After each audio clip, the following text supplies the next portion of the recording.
population down to 500 million, which is over a 90% reduction in humanity. Now that we have abandoned everything we've been trained to think prior to this moment, we can start looking at the world for what it is, instead of what people tell us it is. Open your eyes today as if you've never seen the world before, and you will begin to notice that the goal of population reduction is everywhere around us.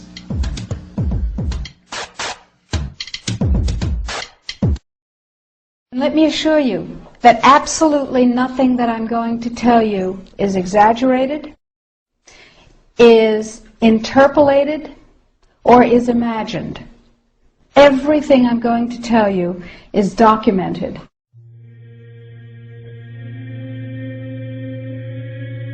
He who controls food controls the world. Well, they said in 1962, we're going to work toward total global implementation of Codex Alimentarius on December 31st, 2009. They were sort of guidelines. Now, Codex Alimentarius Commission is administered by the World Health Organization, WHO, and the FAO, the Food and Agriculture Organization. They fund Codex and they run it at the request of the UN. So they're mommy and daddy to Codex Alimentarius. In 1994, Codex, with no notice here in this country whatsoever, declared nutrients, put on your intellectual seatbelts, declared nutrients to be toxins. They're poisons. Under Codex, every dairy cow on the planet must be treated with Monsanto's recombinant bovine growth hormone. Furthermore, under Codex, every animal used for food on the planet must be treated with subclinical antibiotics and must be treated with exogenous growth hormones. If you do the numbers in the WHO FAO projections, the epidemiological projections, they estimate, not I, that just the vitamin and mineral guideline alone, when it goes into global implementation on December 31st, 2009, will result in a minimum of 3 billion, that's B, bad, big, billion deaths. 1 billion through simple starvation. Those folks who die are not particularly economically successful from the point of view of the corporations. But the next 2 billion, they will die from the preventable diseases of undernutrition. Who will live? Probably those people who are wealthy enough and powerful enough to have their own pushers of clean food and nutrients. So we need your help, because the United States leadership is what's going to literally save the population of the planet. The UN has put out dozens of public documents where they're calling for an 80% world population reduction. In fact, at the Beijing Women's Conference, the World Conference, back in 1997, the head of the UN Food Program said, "We will use food as a weapon against the people."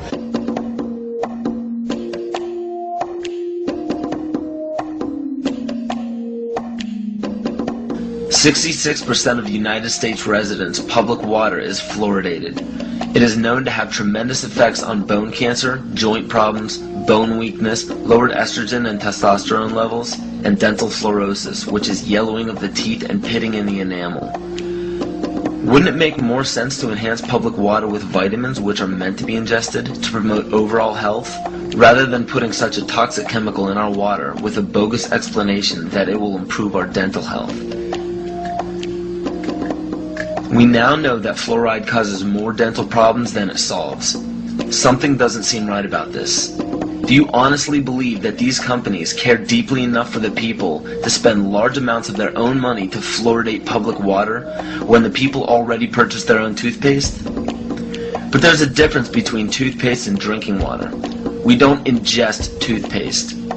If you go to any hardware store and look at any rat poison product, you will only find one ingredient: sodium fluoride.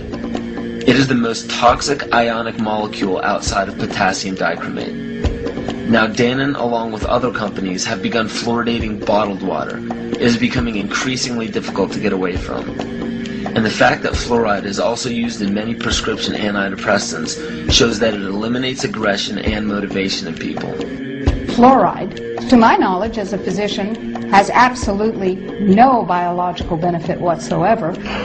But one of the significant things is that the Russians carried out all sorts of experiments on the people living in the Gulag. One of them, of course, was to fluoridate the water. Why? You fluoridate the water, why people are not as aggressive as they ordinarily would be. In fact, what is the active ingredient in Prozac that is so widely distributed in America today? Well, it's a fluoride compound. And now, we are finding that public water nationwide is showing up with arsenic, lead, cadmium, and thermonium, which is a radioactive form of lead. Cancer, lowered sex drive, birth defects, sedation, and brain defects. Does this not sound like a wonder drug for anyone aiming to control a population?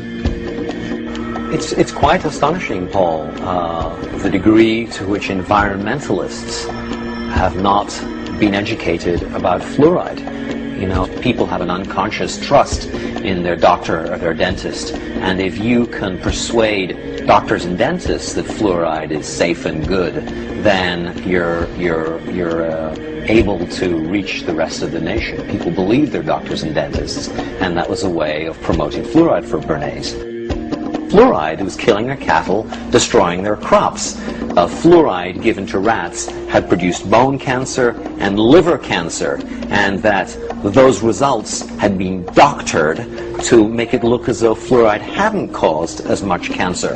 The pattern that we saw, it typically is what we see with other neurotoxic agents that are well known to cause a hypoactivity or a memory problem or an IQ problem.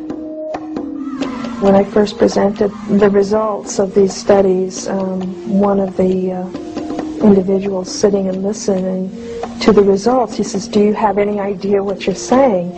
And he says, "You're telling us that we're reducing the IQ of children." And basically I said, yes.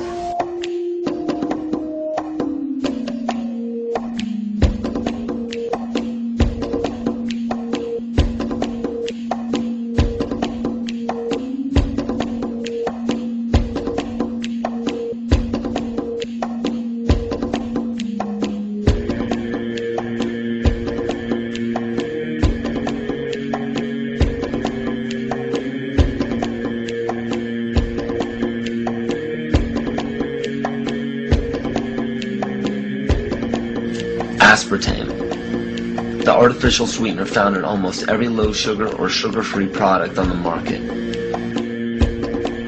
First of all, aspartame is made up of three things: methanol, which of course is what produces blindness, aspartic acid, and phenylalanine. These are all poisons. Aspartic acid, of course, produces brain lesions. This was known back in the early 1970s. Methanol produces blindness. Phenylalanine is what you see in the brain, and in high dosage it produces trauma. We're not making this all up. The FDA did publish back in, I think it was the 80s, they did publish the 92 potential side effects of aspartame. And they do, these side effects are quite, are extremely serious. Things like dizziness, problems with balance, abdominal pain and cramps, changes in vision, seizures and convulsions, etc., etc. So the nervous system seems to be one of the areas that's most affected. So we see people have difficulty thinking. They feel like they're walking around in a cloud or a fog. Yet despite all of these harmful effects, Donald Rumsfeld pushed it out into the stores in over 5,000 products when he was CEO